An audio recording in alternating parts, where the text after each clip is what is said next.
Okay, as you can tell on the worksheet here, I have the odds kind of worked out, so you're going to try to ignore them, all right, because I don't feel like just deleting everything, all right? So your job right now is, it says to find the domain and range, and we said, easy to remember because domain, range are in alphabetical order, x, y are in alphabetical order, so the domain refers to the x, and range refers to the y. All right, so keep in mind, I would just like for you to do domain and range, and every time somebody asks me, do you have to put the numbers in order? I have been trained just to put the numbers in order. All right, and if you accidentally didn't do that, or I'm not marking it wrong, all right, just get in the habit of doing that. All right, so the domain would be -2, 1, and 2. Anybody have an issue with that? The range would be -3, 0, 1. Is everybody comfortable with that, right? Everybody agree? Easy, easy, easy. All right, so now let's just take a quick look at 4. Again, domain. All right, it looks like 0, 1, 2, 4, 5. 0, 1, 2, 4, 5. Range, it looks like -3, -2, 4, 5. Notice I didn't repeat numbers either. Did not repeat numbers. Everybody happy with that?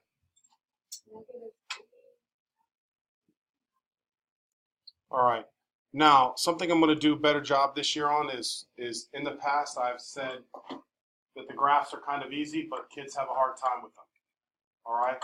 Also, they're on the SAT a lot. All right. So I need to do a better job of that.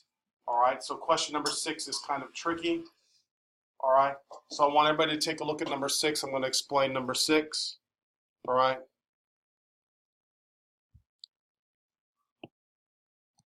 I'm going to erase what I wrote here real quick. All right. Now, some of you may know a little bit about physics and some of you may not. So I'm going to find out how much you know and don't know. All right. And then please try to listen to my explanation. All right. For question number 6, listen carefully. It says, identify the graph that displays the speed of a baseball being pitched and then hit by a batter. All right, so visualize, you got the pitcher, he winds up, he throws the ball, and then the guy standing at home plate hits it. Does the baseball ever stop moving? No. Except for when it hits the ground. At the very end. No. When it fully rolls. When it hits the bat. When it hits the bat. Very smart. The ball actually stops. How do I know it stops? Because it's going one direction, and then it's going what? The other direction. So when you change direction, at some point, your velocity is 0. Everybody with me on that? Yeah. Now again, that may or may not make any sense. If you're looking at me like, what are you talking about? I'll say it again. But if you understood what I'm saying, I'm just going to move on. Does everybody agree with me on that? Yes. All right, when the ball changes direction, the velocity at some point had to be 0. All right? It's like getting in an elevator. If you're going down and then you go up, at some point you had to be at what? 0. Does everybody understand that? Your velocity was 0. Because you can't change direction without stopping. All right? That's what they're trying to tell you. All right? So if that's the case, one of the most important things I'm trying to teach you this year is how to look at answers and not circle the first one that you think is the answer. But we're going to go through, we're going to eliminate some choices. Which one is an obvious one? There's no chance that it can be. D. Because that just means the velocity or the speed is increasing the whole time. Now, think about it like this. If you throw the ball, is the ball speeding up? Yes. Hopefully, right? Hopefully it's speeding up if you're a pitcher, right? Hopefully. Now, I understand some of you, throw underhand or whatever, right? It may not be speeding up, all right? But when you throw it, generally it starts speeding up. And then all of a sudden it gets hit. And so now what happens to the speed when it gets hit? It goes to zero. So let's talk about C. Is it possible for C to be the answer?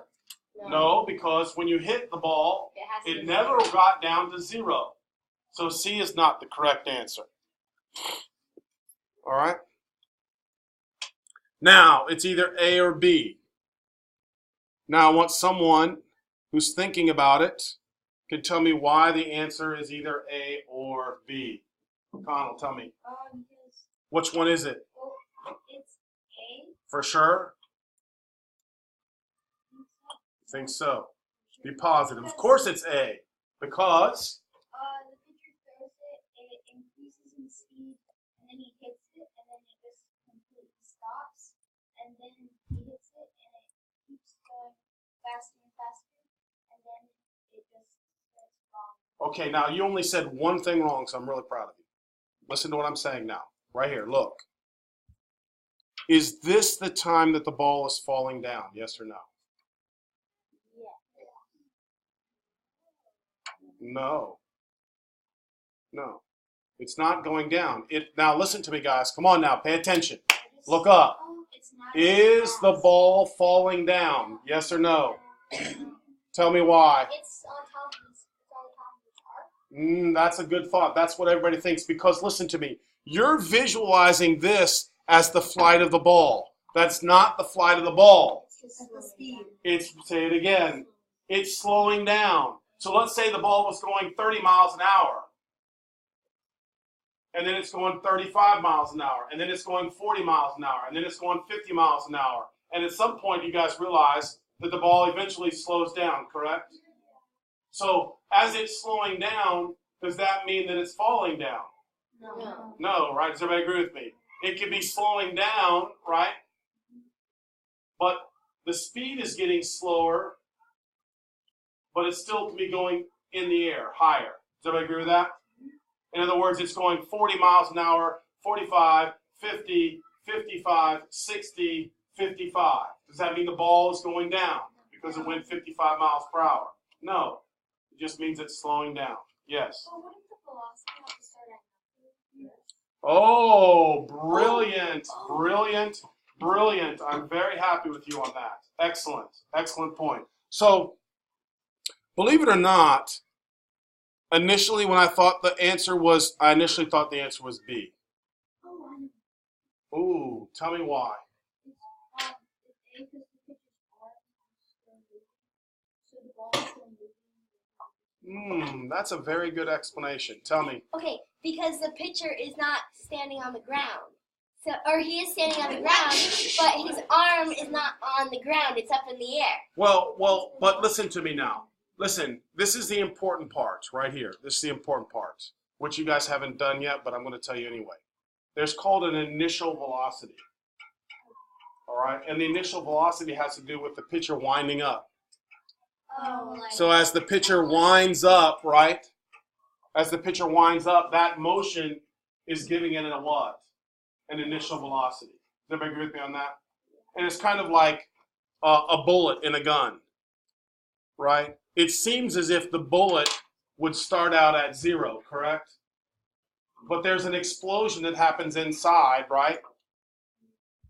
That puts an initial velocity on the bullet itself. Does everybody agree with me on that? All right, you're going to learn a lot more about that, a lot more. So listen, in my mind, I was like you. I thought the ball had to be starting at what? 0. Now, if you understood what I just said, you know that because the pitcher is throwing, the initial velocity of the baseball is not what? 0. And I like what somebody said. Visualize it like this. The ball's in the hand, and the hand is moving. So the ball is actually moving in the air. Does everybody agree with me on that? Oh, yeah. So when you release it, it's your velocity from your arm that's being kind of transferred onto the ball itself. Very good. Now listen, guys, if you understand that, you are light years ahead of most people. Honestly. All right? And I always used to tell kids, it's really not that difficult if you listen. If you're daydreaming, you just missed something super important that I probably can't repeat. All right? You have to listen on the explanations. The graphs, in my opinion, are easy, but most kids think they're what? Hard. They're very hard because of the details. So you got to listen. All right? It's so little like uncertain because what about like even before it starts like winding the ball? No, it's not a matter of winding the ball. And honestly, think of the ball in my hand, right? If I throw something, the ball is now moving, but it hasn't left my hand. But how do you know when it throws? Oh, you don't put too much into it now. It doesn't matter. You with me? I mean, where you release the ball is obviously very important. Ask anybody who plays baseball. There's lots of physics involved in throwing a baseball, honestly. But right now, what I'm saying is, don't make it such a big deal. When you think of throwing a ball, the ball is not magically stopping, starting, and just moving itself. Something had to do what? Something had to force it to move. That's what the initial velocity is. Does that make sense now? Very important. Very important and very good for those guys who listen. All right, very important. All right. Here we go. All right, let's do 8 now. Let's have some more fun. All right, let's see what you got here. Again, I like to try to do the elimination method. All right, during a snowy day, it snowed lightly for a while, stopped for a while, snowed heavily, and then stopped. Which graph represents this situation? Now, you can't really know the situation until you read the graph. So listen to what I'm saying. So here we have total snowfall, total snowfall, total snowfall, total snowfall, and the amount of time, right? If you don't learn to read the graphs properly, it's very difficult. All right? So now we're going to start out this way. During a snowy day, it snowed lightly. It snowed lightly. So does that mean the amount of snow is increasing or is it staying the same? Increasing. It's increasing for a little bit. Now what I'm going to do is I'm going to try to show you this. So it's increasing from here, right? And this one all the way to there, right? And then this one all the way to here, right? Does everybody see that? And then the next situation, it says it stops for a while. So now, is the snow increasing, the amount of snow? No. No. So it has to do what? It has to stay the same. So right now, this stays the same. Now, this arrow means it's always staying the same. Is it always going to stay the same? So now I can cross out B. This one now says always staying the same. So I can do what? Cross that out. Now, can I cross out D? Yes. Yeah, because it seems like it's what? Melting. Yeah, or we could say actually the snow is what? Melting. But I'm not sure it says that. Does everybody agree with that? So, And at the end, it stays the hold same. on, guys. I'm agreeing with you. I'm just saying that's a possible situation. That is a possible situation. It could have warmed up enough outside that the total snowfall, but is the total snowfall ever going to decrease? No. Does everybody agree with that? Yeah. It may melt, right? But that total's never going to change. Even if it did, we shouldn't assume because if it said it, it would have been up there. So I'm totally agreeing with you. So from there, we can just say the answer has to be what? The answer has to be A. Good job, guys. That's how I want you to think about it. All right. Now, I'm also wanting to take a quick look at 9, 10, 11, and 12, even though it's not necessary. But I also want to show you how you add a page. Does everybody know how to add a page on Notability? No. Right. So let me show you how cool this is. Because notice what happened on my graph. I added a page, and I don't want you to add a page all the way at the bottom. Right? So if you're on this page right here, you just click the little page button up there. And then you click on this page, and it says, you see what I'm saying? Then it says add a page, cut, copy, clear, delete. Does everybody see that? Come on now, pay attention, watch what I'm showing you. I'm showing you again. All right? In the top right corner are pages. Now we're on the what? We're on the page that is highlighted in blue is the page we're on. And then you tap on that, and then there's a window that opens up. Is everybody with me? It's really cool, and it's really helpful. Then you can make it a graph paper. I'm showing you right now. Listen, stop. Listen, here's the problem I'm having. It's super easy if you just listen to me. If you don't know something, just pay attention carefully. All right, now I've added the page. Now we're graphing, right? So it'd be nice to have it in graph paper. So to hit the graph paper, you hit the little wrench. When you tap on the wrench, paper comes up. And it has all different kinds of designs. All right, if you want to make the paper color paper, if you want to make it line paper, if you want to make it graphing paper, it's really nice. So you convert it over to graphing paper. All right, and then once you do that, right, you just tap back on the screen and you hit the page button, and now it's out. And now you have what? Now you have graph paper. Is everybody comfortable with that? Yes. All right. Very important to learn these things as we're doing them. All right, now, notice I looked at my X and Y values and noticed there weren't any negatives. Does everybody agree with that? So then I made an X and Y axis, and I actually wrote sales and I wrote day. So I want you to do that. Then you plot those points. And I know everybody here knows how to plot points, so it's not a big deal. It's not an issue. So you don't write Monday, Tuesday, No, you're not doing that. The only thing I left out was 1, 2, 3 on the bottom. 1, 2, 3, 4 if I wanted to, all right?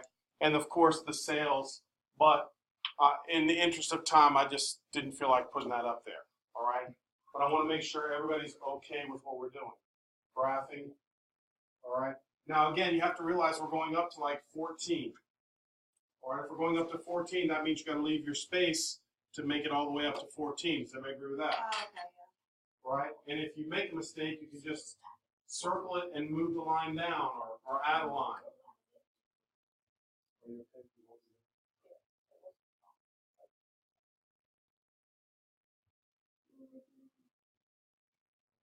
Oh, but you have to have a page. You didn't have a page.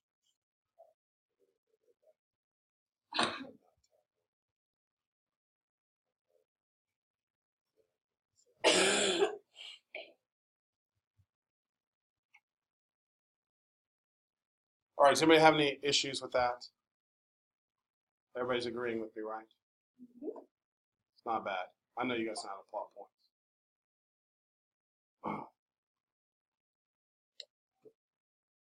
Now, quickly plot the points for me real quick, and then answer those questions. I want to see if you got the same thing. All right, everybody should be able to quickly make those observations.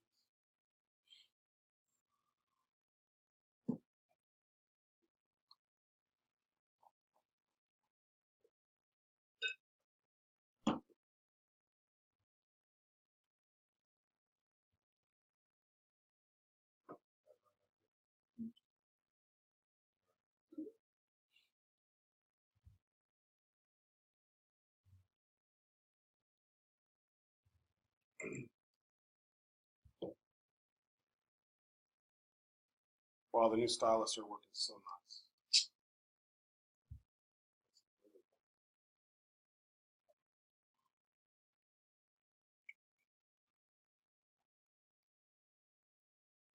Alrighty, guys.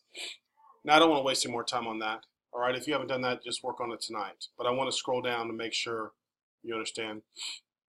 It says use the date in October. Does everybody see the pattern? It looks like they're adding 1 and then adding 2. And does everybody see that? So it's 1, then 2, then 1, then 2, then 1, then 2. Does everybody agree with that? So hopefully you said on day 8 there would have been about what? 13 on day 9, it would have been what? 15. That's not bad. That's an easy observation. And then again, notice I did the ordered pairs. Right, everybody knows how to go from a table to ordered pairs. Now, the only thing I was going to double check with you on is the independent and dependent. Independent is always the what? Independent is always, go ahead, it's always the x values, correct? And the y always depends on the x. Y always depends on the x. Y always depends on the x.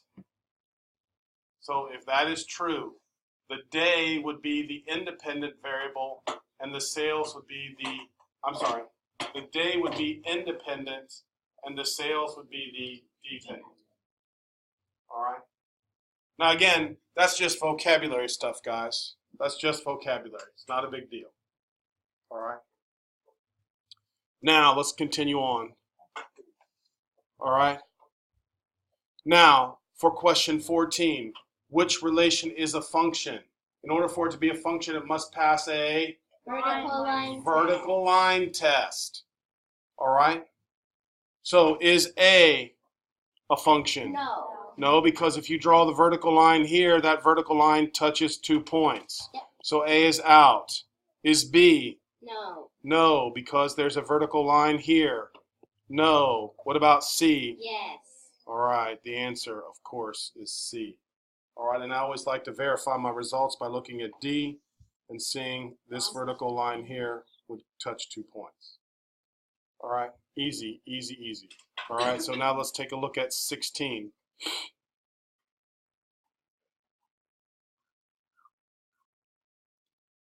All right, now on 16 I did with the last class and I want to talk to you about it also. If you're filling 22 bottles per minute, does that mean on the first minute you have 22 done, on the second minute you have 44 done? So are they only points or is it a line? Now, the reason it's a line is because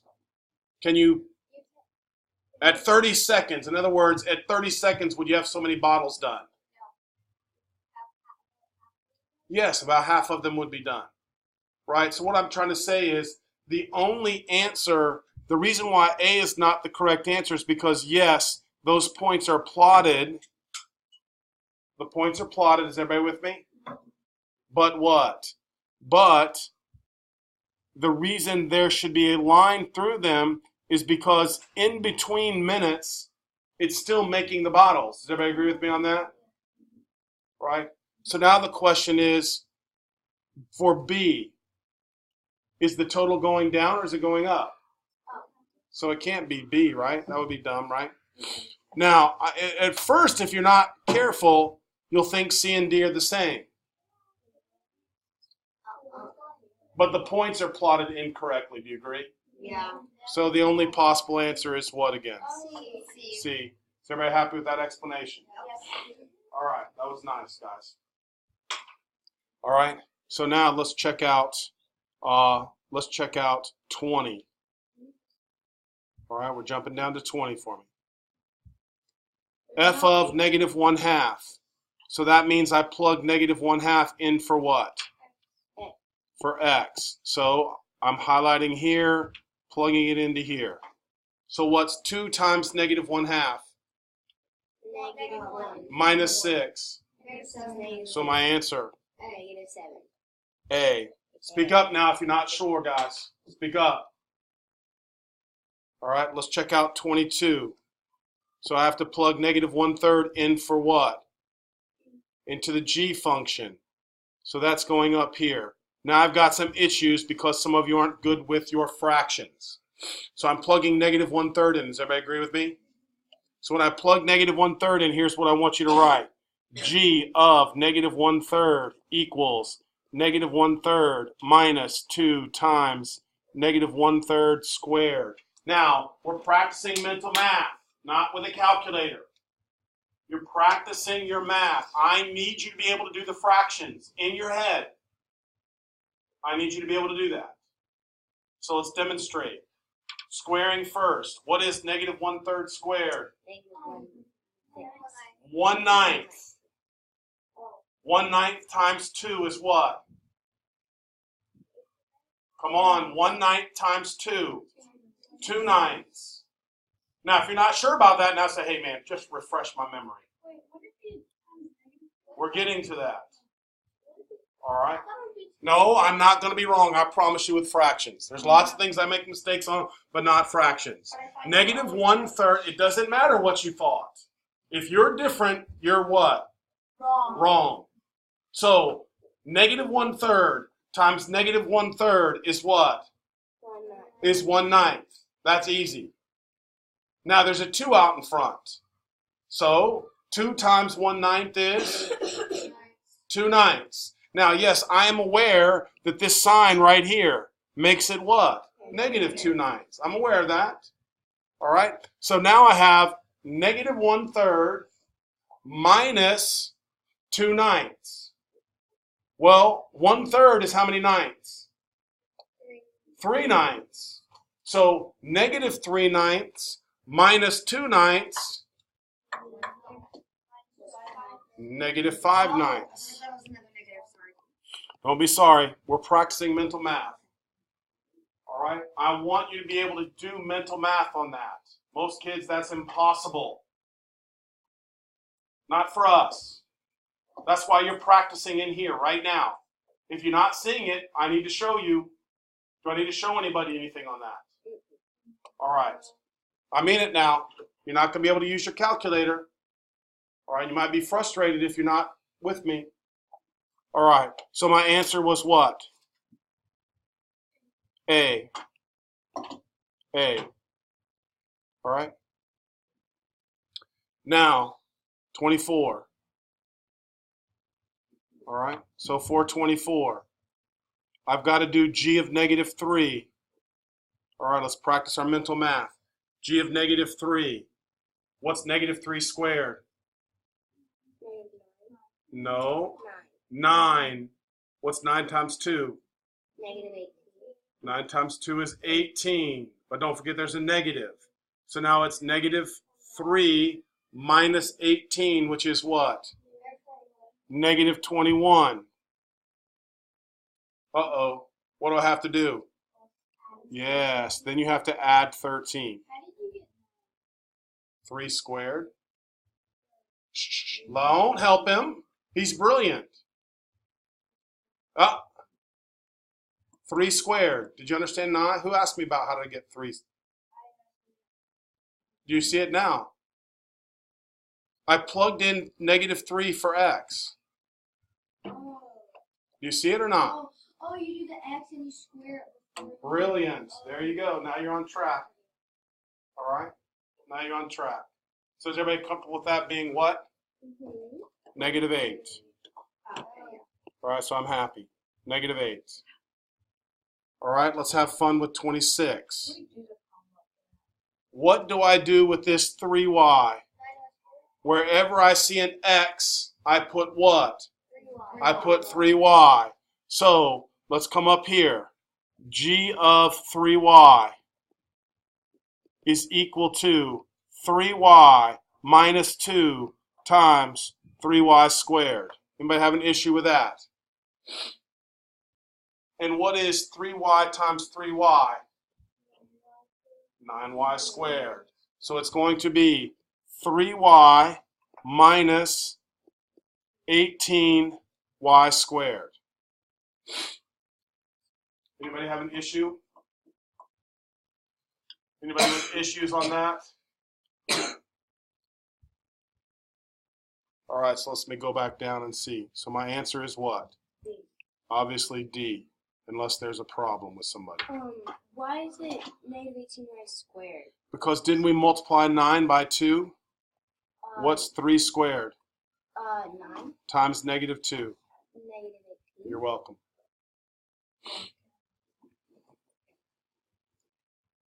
All right, I'm pretty happy with that. All right, let's let the fun continue.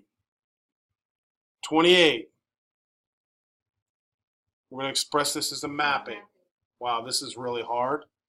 We draw 2 little ovals. I put x here. I put y here. Now I'm going to put them in order. So negative 2, negative 1, 3, 4.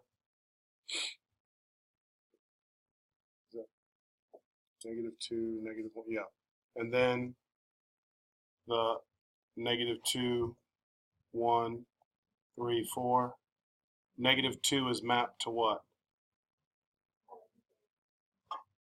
To 1.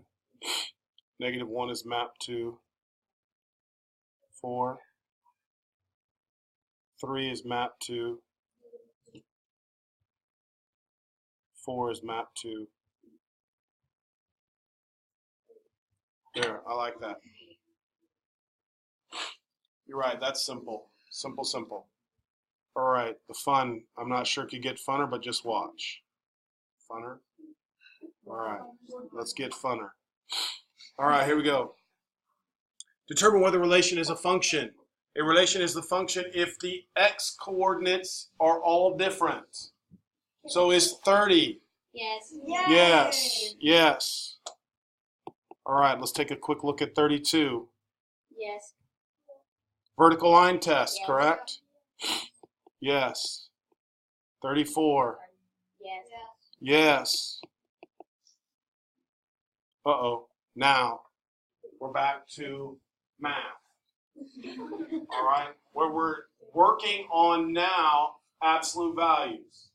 All right? Now, remember the absolute values. You had to set up two equations. So on 36, we would say S minus 6 equals 5. And then we would say S minus 6 equals negative 5. Bless you. So now S would equal what? 11, or S could equal what? 1. Anybody have any questions or concerns with that? Remember, what's underneath the absolute value could be 5, or it could be negative 5.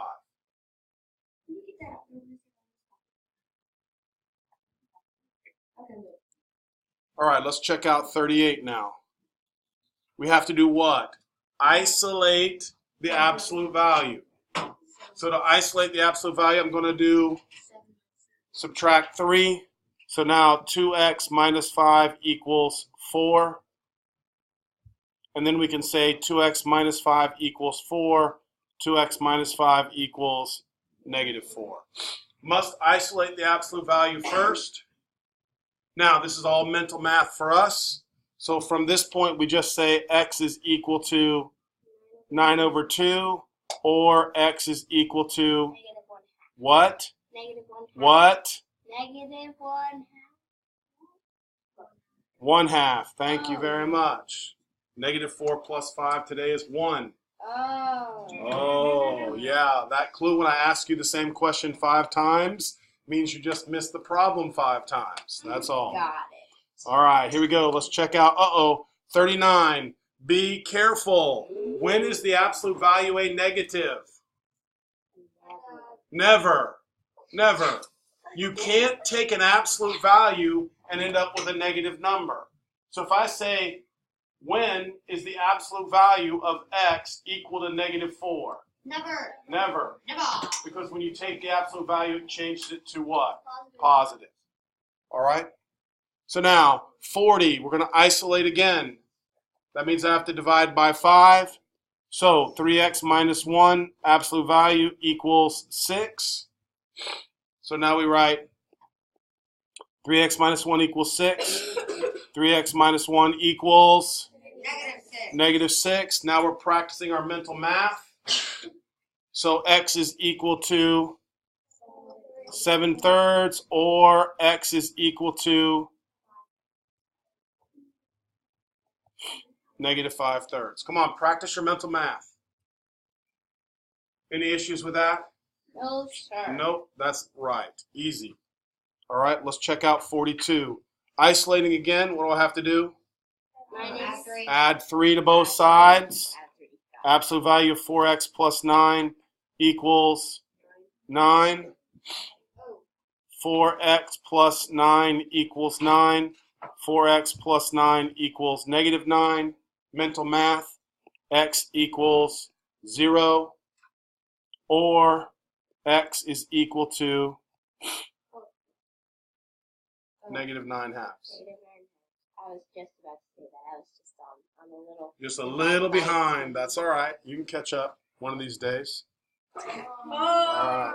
Sick bird. Here we go. Now, listen. I know we're running out of time. What time's the bell ring? It's 3 minutes. All right, so we're going to call it a day, guys. All right, I want you to try to finish up as much as you possibly can.